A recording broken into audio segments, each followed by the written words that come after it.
You wake up, grab your phone, and before you leave bed, you have already paid 5 different companies. Your music, it is a subscription. Your shows, it's a subscription. Your cloud storage, your software, even your groceries, they are all subscriptions. And here is the weird part. You didn't actively choose most of them. They just happened.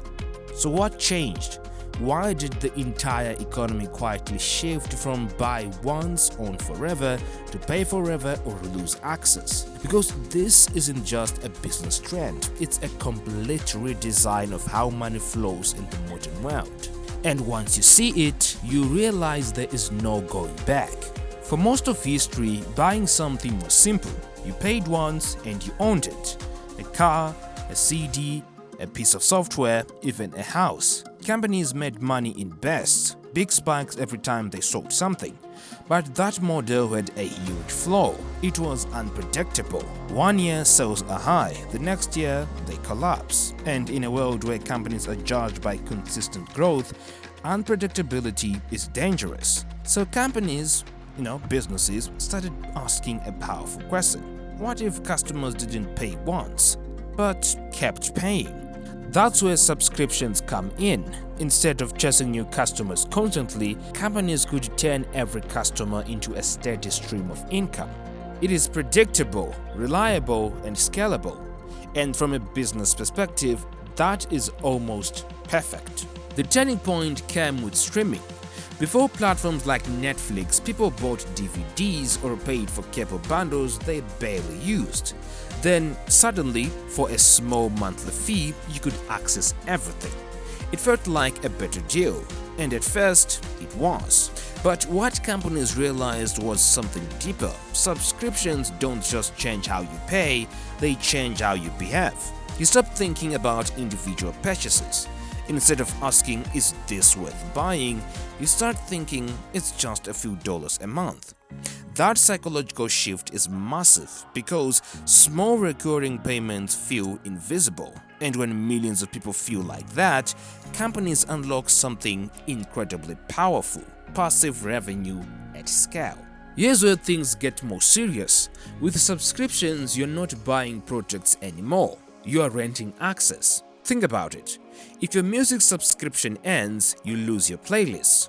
If your cloud storage fills up, you lose access to your own files.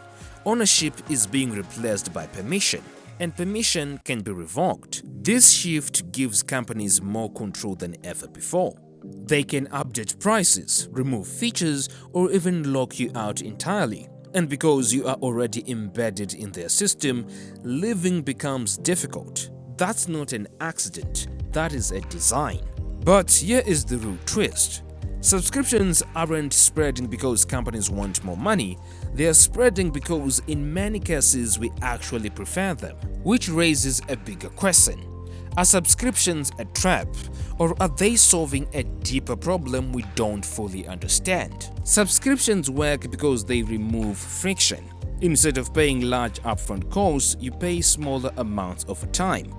That makes expensive things feel affordable. But $10 a month, that feels easy, and companies know this. They are not just selling products anymore, they are selling accessibility. But there is a hidden cost.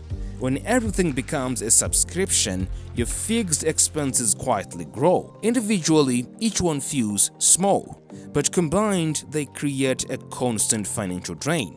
You are no longer deciding whether to buy something, you're deciding whether to cancel it. And most people don't. Because canceling requires effort, and effort is the enemy of modern convenience.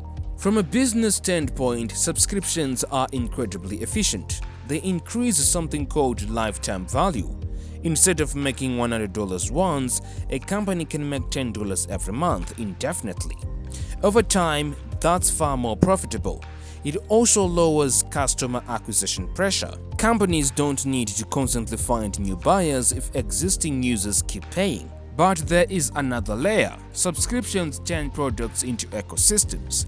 Once you're inside, your data, your habits and preferences are all stored there. Leaving means starting over, and most people avoid starting over.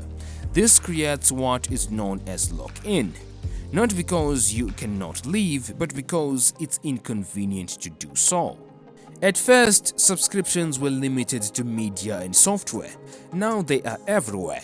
Cars with subscriptions-based features, smart homes with monthly security plans, even physical products like razors, clothes and food delivered on repeat cycles. Why? It's because once the model works in one industry, it spreads. Companies see the same opportunity, turn one-time buyers into long-term revenue streams. And with digital technology, it's easier than ever. Payments are automatic, renewals are silent. And over time, subscriptions blend into the background of your life, until one day you realize you're paying for things you barely use. There is a growing tension here. On one side, subscriptions offer flexibility and convenience. On the other, they create dependency. You don't just use services, you rely on them. And that reliance gives companies leverage. Prices can increase gradually. Features can move behind higher tiers. And because everything is interconnected, switching becomes harder. This is where subscriptions shift from being helpful to potentially exploitative. Not because they are inherently bad, but because they are optimized for retention, not fairness. So what can you do? The reality is subscriptions aren't going away anytime soon. They're too profitable, too efficient, and too embedded in modern systems. But awareness changes how you interact with them. Instead of passively accepting every subscription, you start auditing them. You ask, am I actually using this? Is this worth the long-term costs? Do I need access or ownership? Because the real danger isn't subscriptions themselves, it's unconscious spending.